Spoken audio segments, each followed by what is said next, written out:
Hey folks, so before we get into our Call of Duty Black Ops 7 preview, just bear in mind that we were very limited in B-roll, so you might be seeing a lot of repeated footage during this. Just know that all this information is fresh and new. Okay, without further ado.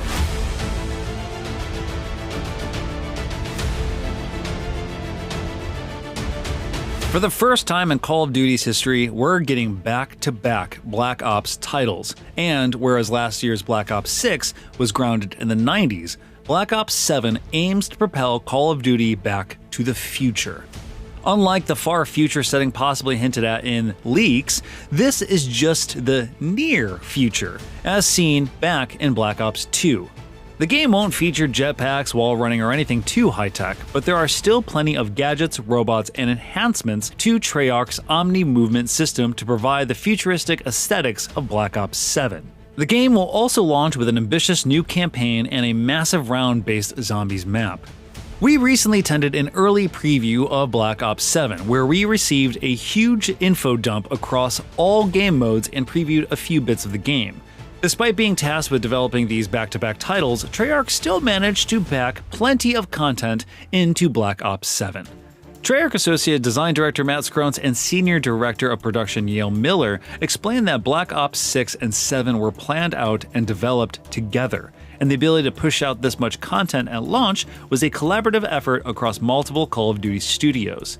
To keep things fresh for Black Ops 7, Treyarch leans into the time difference between the games. The story is set in the year 2035, which allows for enhanced soldiers and even more advanced omni-movement abilities, with players able to pull off wall jumps and perform combat roles to avoid taking damage from a high fall. The score streaks of Black Ops 7 are also more high-tech and advanced than in Black Ops 6. One example we saw was the new DAWG Dog score streak in action, a dog-like robot equipped with heavy guns and a trophy system for intercepting enemy projectiles. Treyarch also confirmed that Black Ops 7 will feature progression across all modes. This means players will not only level up and unlock rewards in multiplayer and zombies, but also the campaign. Black Ops 7's campaign is a globe-trotting affair with missions taking place in Los Angeles, Tokyo, and locations in Nicaragua. The narrative is themed around fear and perception, fighting against an enemy using a mind-altering weapon to simulate fear and create hallucinations.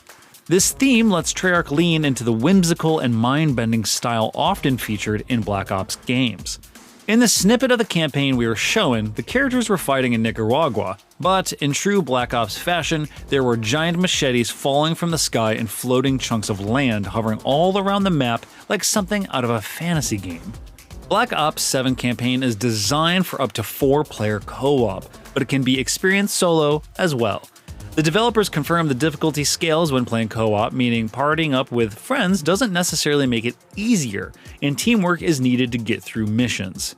The most notable detail about the campaign is the inclusion of an endgame.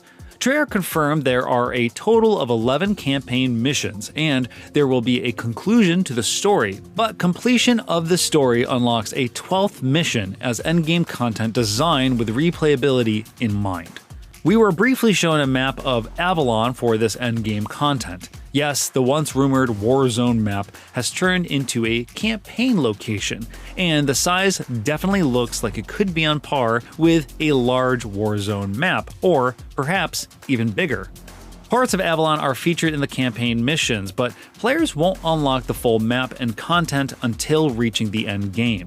This allows for open-world gameplay with up to 32 players dropping into matches that sound like they have elements of Modern Warfare 2's DMZ mode and Modern Warfare 3's Zombie mode mixed in. Players can customize their characters in the endgame with the skills and abilities featured in the campaign, such as grappling hooks and the cloaking ability of active camo. Treyarch design director Kevin Drew described this endgame as a unique power journey that requires several sessions to complete. Players need to level up to upgrade their health, loadout, and abilities before reaching the harder regions of the map. There's also risk involved here, as getting squad wiped in a match means you lose all of your progression for the operator. In order to keep your rewards, you'll need to survive and exfiltrate from Avalon at the end of a session. It's also worth mentioning that Treyarch confirmed 6 of the 11 campaign missions are standard linear missions, and the other 5 are larger in scale and take place on parts of Avalon. As for multiplayer, Black Ops 7 will launch with 18 maps. There are 16 standard and 2 for the game's new large-scale skirmish mode. The 18 include mostly brand new locations for Black Ops 7, but 3 of the standard maps are popular picks from Black Ops 2. Raid, Hijacked, and Express all return, but they have a slightly different aesthetic as they are now set in Japan. Skirmish, Treyarch's ambitious new ground war style mode, features squads of 4 competing in 20v20 matches with a variety of capture, destroy, or escort style objectives to complete. The larger map sizes used for Skirmish make use of the campaign's wingsuits, grappling hooks, and vehicles to help you better traverse the space. One interesting feature we saw during our brief preview of Skirmish was something similar to Black Ops 6's Meat Shield mechanic, in which you can grab another player and use them as a shield. Instead of grabbing their opponent and holding them hostage, the operator attached an explosive to them and knocked them off a rooftop, leaving the opponent to glide down into battle on their wingsuit and explode. It was very cinematic and cool looking, although this feels like a new animation that will be very situational and difficult to pull off in a match. Treyarch confirmed Black Ops 7 features 30 weapons at launch. While many of them are inspired by classics, 16 of the weapons are brand new to Call of Duty. We were shown several guns, including the return of familiar Black Ops weapons like the Peacekeeper MK1, the M8A1, marksman rifle, but Treyarch also showed off new weapons like the Echo 12 shotgun. The Echo 12 shotgun is a dual burst shotgun with an underbarrel rotating magazine. We also saw a new sniper rifle called the DS Recon, which is inspired by the DSR-50 from Black Ops 2. One new change for multiplayer is the ability to overclock score streaks and equipment, allowing players to pick from one of 2 buffs that can be applied to make them even more efficient to use. One example was the Active Camo Field upgrade, which is the digital camouflaging tech from Black Ops 3, and Infinite Warfare that allows the user to blend in with their surroundings.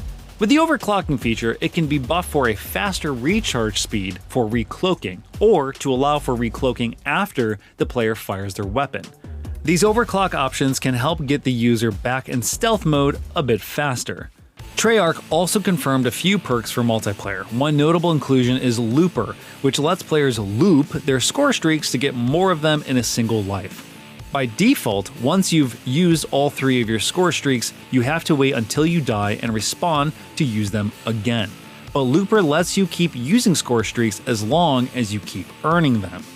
Other perks include a fast hand style perk to increase reload speed, which has been tied to attachments in recent years.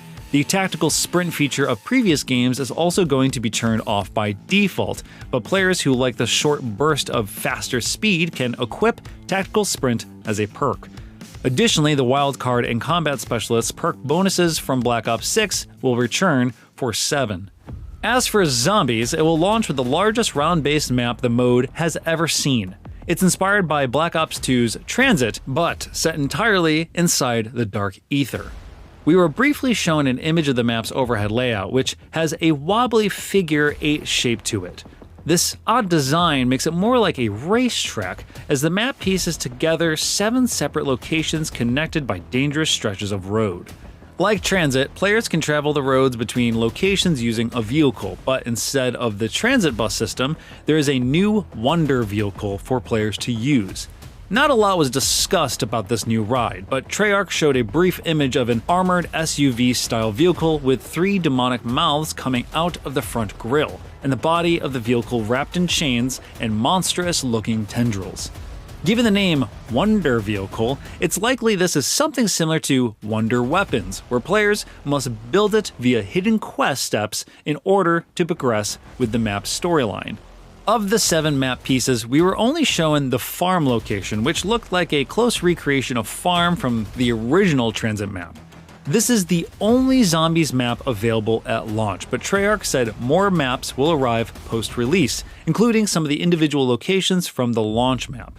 Yale Miller confirmed some of the DLC maps will be new locations, but didn't say how many new maps would arrive. Also, Black Ops 6's directed mode that helped guide players through zombies' main story quests is coming back for Black Ops 7. Dead Ops Arcade, the zombies twin-stick shooter mode, is also returning to Black Ops 7, but we didn't receive much information about it. A full zombies reveal is scheduled for early September, and plenty of more Black Ops 7 details, including new information on Warzone, will be revealed during Call of Duty Next, which is taking place on September 30th. Going back-to-back with the same Call of Duty subseries is a tall task. Experiencing Modern Warfare 2 and Modern Warfare 3 in consecutive years was an awkward approach, with Modern Warfare 3 feeling more like DLC than a standalone game. It didn't feel as fresh or exciting with so much of the content being recycled and the game staying grounded in the same era. From what we were shown in this preview, Black Ops 7 has the potential to feel exciting instead of like a Black Ops 6 expansion. The developer leaning into the drastic change in eras could do a lot for how Black Ops 7 feels. Of course, this is only based on what we saw previewed with Black Ops 7. As far as gameplay goes, our Black Ops 7 hands-on impression will come at a later date.